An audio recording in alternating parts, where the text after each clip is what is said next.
ভগবানের মন্দিরে গিয়ে কি বলবে জানো? হে গোবিন্দ, আমার নয়নটা কৃষ্ণময় করে দাও। কি চাইবে? নয়নটা কৃষ্ণময় করে দাও। এতে কি হবে?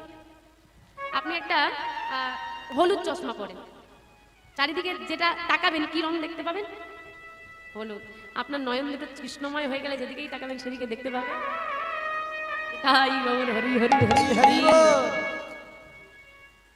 চন্দ্রাবলী তো এত ভক্তি দিয়ে ডেকেছে, ভগবান তো উপেক্ষা করতে পারে না। ভগবান দুটো জিনিস সহ্য করেন না, এক হচ্ছে ভক্তের নয়নের বাড়ি, দ্বিতীয় ভক্তের অহংকার। গ্রহণ করলো চন্দ্রাবলীর কুঞ্জ।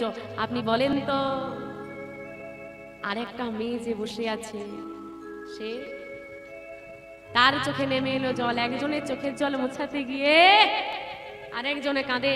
সাজ গেল ঘেটে, প্রদীপ গেল নিবে, মালা গেল শুকিয়ে, বধূ তো এলো না।